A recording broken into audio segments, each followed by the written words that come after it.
जय श्री राम, जय श्री कृष्ण, हर हर महादेव। आज का एक संदेश। आज यूथ बहुत ही भटक गया है। सब बोल रहे हैं कि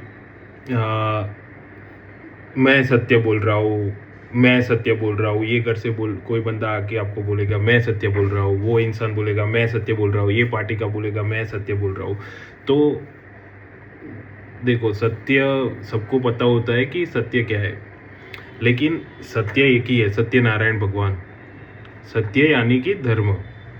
अगर आप धर्म के रास्ते नहीं चल रहे हो तो वो सत्य कैसे हो सकता है। आज का यूथ जनरली हमने देखा है, most of all over the world सबको पता है, अगर अगर कोई भी बंदा, कोई भी इंसान दारू में, मांस मदिरा में, व्यभिचारिता है, सट्टा, जुआ, हिंसा, दूसरे को परेशान करना, दूसरा कोई दुखी हो तो उसमें मजा लेना, ये सब प्रवृत्ति में लिप्त है, अगर उसमें ही व्यस्त है, तो वो बंदा कैसे कैसे बोल सकता है कि मैं सत्य बोल रहा हूँ, मैं सत्य के रास्ते चल रहा हूँ, मैं धर्म से अपना जीवन जी रहा हूँ। अगर ये सब चीज़ें आपकी जीवन में है, जो भी बुरी आदतें, तो एक समय आपका ऐसा आएगा जब पुण्य खत्म हो जाएगा, आपको बहुत ही दुख होगा, जीवन बहुत बहुत ही कष्टमय जाएगा आपका। अगर आपका परिवार है, आपके संतान है, बच्चे हैं, तो जैसे लिखा है शास्त्रों में कि माँ बाप के कर्म भी बच्चों को भुगतने पड़ते हैं, वैसे संतान है, अपने बच्चे है, तो उसके कर्म भी माँ बाप को भुगतने पड़ते हैं। तो वो टाइम पे बहुत ही कष्ट होता है, लिटरली बहुत, यानी कि दुखमय जाता है वो टाइम पे। प्रभु ऐसा सरकमस्टेंसेस क्रिएट करते हैं, क्योंकि आपको कर्म को भुगतना पड़ता है, तो वो टाइम पे भारी दरिद्रता का योग होगा। सब परिवार के लोग, जो भी है आपके आसपास है, मित्र है, सब आपके विपरीत हो जाएंगे, कोई आपकी सहायता नहीं करेंगे। तो इसीलिए बोला जाता है कि अगर धर्म से चलोगे, धर्म रक्षति रक्षिता, तो अगर आप धर्म से चलोगे, प्रभु के प्रेम के यतेवा, सबका जीवन प्रभु की प्रसन्नता के लिए होना चाहिए। अगर आप मान लो कि आप कोई भी कर्म कर रहे हो और वो मगज में है कि मेरे को ये कर्म प्रभु की प्रसन्नता के लिए, आपका जो भी आराध्य है, जैसे कि महादेव है, प्रभु श्री राम है, प्रभु श्री कृष्ण है, या तत्व रूपी तो सब एक ही है, लेकिन आपका जो भी लीला में भी आपको आनंद आ रहा है, तो जो भी आपके आराध्य है, तो उनको प्रसन्नता के लिए हमारा कर्म होना चाहिए, कि हमारा ये कर्म से मेक श्योर करो कि ये कर्म से हमारा प्रभु प्रसन्न होना चाहिए।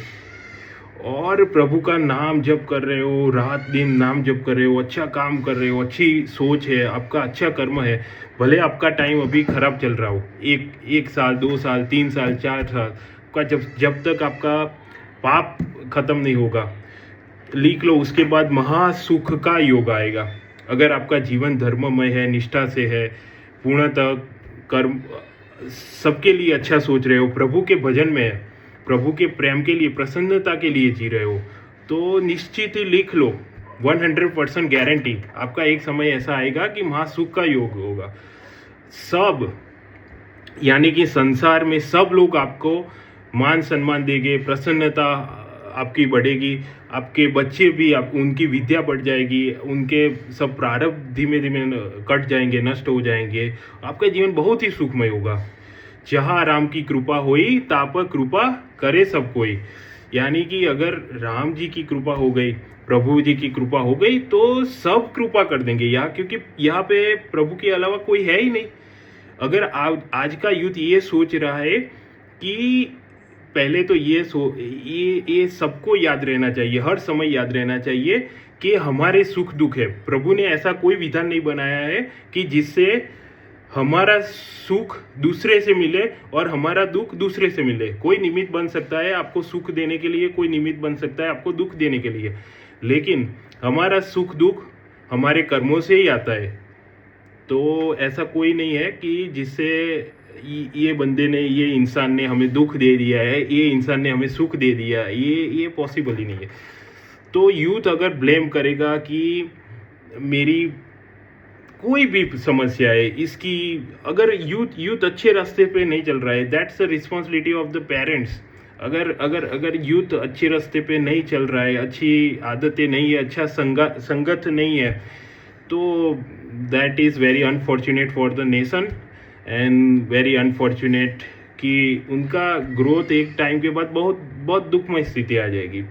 अगर आपको राष्ट्र से प्रेम नहीं है, धर्म से प्रेम नहीं है, अगर आपको प्रभु से प्रेम नहीं है, तो फिर जीवन कैसे आनंदमय होगा, प्रेममय होगा।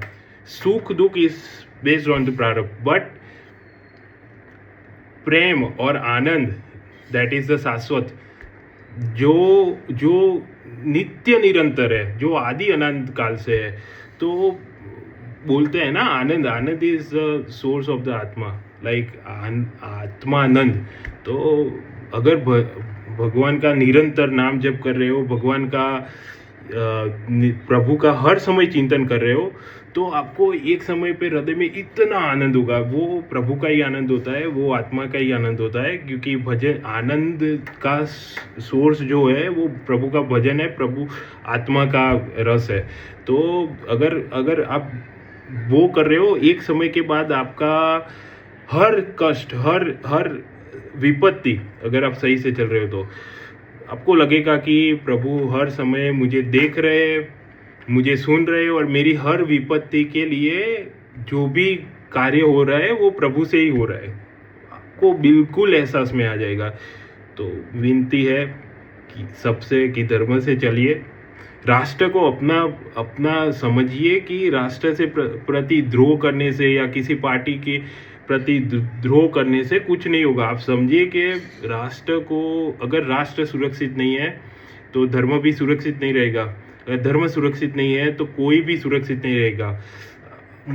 मैं गारंटी के साथ बोल सकता हूँ, अगर कोई भी बंदा धर्म के साथ नहीं चल रहा है, आफ्टर अ लॉन्ग टाइम वो कभी सक्सेस, वो कभी सुख में, उसका अंत कभी सुखमय हो ही नहीं सकता है। अगर कोई बंदा धर्म से चल रहा है तो उसका अंत कभी दुखमय हो ही नहीं सकता है। तो आपको लगेगा कि आज कोई अय्यासी कर रहा है, कोई मौज मस्ती कर रहा है, यूथ को देखकर बहुत सारे प्रभावित हो जाएंगी, ऐसा वैसा, लेकिन हर इंडिविजुअल का तो आप देखने नहीं जाओगे कि पूरा जीवन शैली कैसा रहेगा।